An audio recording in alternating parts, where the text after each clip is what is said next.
Je suis venu à Ndiaganiao sur invitation de mon ami Déthié qui m'a fait part de la tenue du Leul de plusieurs villages ici à Ndiafat Ngara. Donc je suis venu partager ma propre expérience de vie avec les jeunes du Leul qui sont tranche d'âge entre 12 et 18 ans. Me ressourcer également puisque je suis moi-même d'une mère sérère qui a vécu son premier ménage pas loin d'ici à Fissel Mbadan. Et puis mon père est tombé amoureux d'elle et l'a amenée à Thiès. C'est pour ça que je suis né à Thiès, mais j'aurais pu naître à Fissel ou à Ndiagania ou etc. Donc je suis venu participer au Leul et c'est une sorte de retour aux sources. Hein. Je ne m'attendais pas à ça. Je ne m'attendais pas à découvrir tout ce pan de la culture africaine. J'ai pu partager ma conception de l'histoire avec les jeunes du Leul et donc avec, à travers eux, toute la jeunesse sénégalaise pour leur redonner un sentiment de fierté parce que le mbot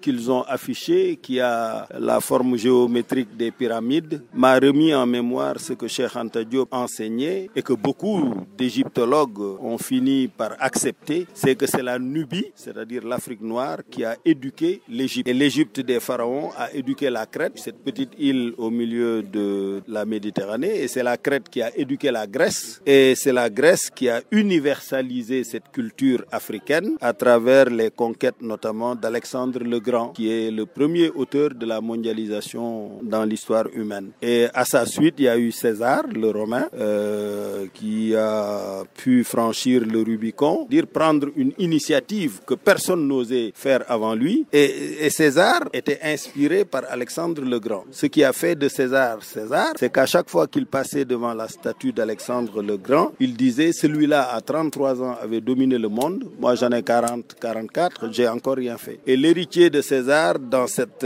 trame historique, c'est Napoléon. C'était un Corse qui avait un accent italien dont les jeunes Français se moquaient quand il était à l'école militaire. À 15 ans, il était déjà devenu chef de sa famille. Et il leur a dit, je vous dominerai tous. Et il est devenu l'empereur de France. Et c'est tout ça que je suis venu partager avec les jeunes en leur disant d'être fiers de leur culture. C'est cette culture-là qui est à l'origine de la culture mondiale. C'est pas la Grèce, c'est l'Afrique noire qui est à l'origine de l'humanité. Et nous en sommes également l'avenir. C'est surtout ça qui est fondamental. C'est pas ce qui s'est passé avant. Et il ne faudrait pas que le traumatisme de l'esclavage, le traumatisme de la colonisation nous inhibe au point de nous faire oublier notre capacité à dominer le monde. Mon ambition, et c'est ce que je fais au plan individuel et professionnel, c'est d'être meilleur que les Américains, d'être meilleur que les Français. Franchir le Rubicon.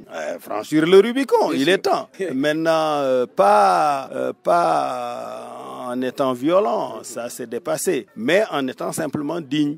Hein, comme vous le faites dans le Leul là. Être digne, je viens de découvrir que le fils de Déthié est un mathématicien d'exception et je viens de lui faire part de notre projet éducatif en mathématiques et informatique où nous avons mobilisé les meilleurs professeurs au monde.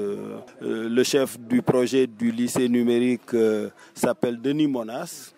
Il travaille avec Michel Bouchot qui est l'ancien proviseur du lycée Louis-le-Grand et Denis Monas lui-même a enseigné pendant 35 ans les mathématiques et l'informatique au lycée Louis-le-Grand, qui était le lycée du président Senghor. Je fais partie de ceux qui pensent dans le gouvernement que les chiffres et les statistiques que donne le ministre de l'Agriculture ne sont pas exacts, hein, puisque je n'ai rencontré nulle part dans la brousse des tas d'arachides invendus. Si on avait les tonnages qu'on annonce, pas seulement l'activité des Chinois ou des Indiens qui nous en auraient débarrassés. Il faut être beaucoup plus sérieux et être proche des réalités. Et c'est ce que j'essaie de faire. Je dis, le président de la République ne devrait pas avoir de bureau.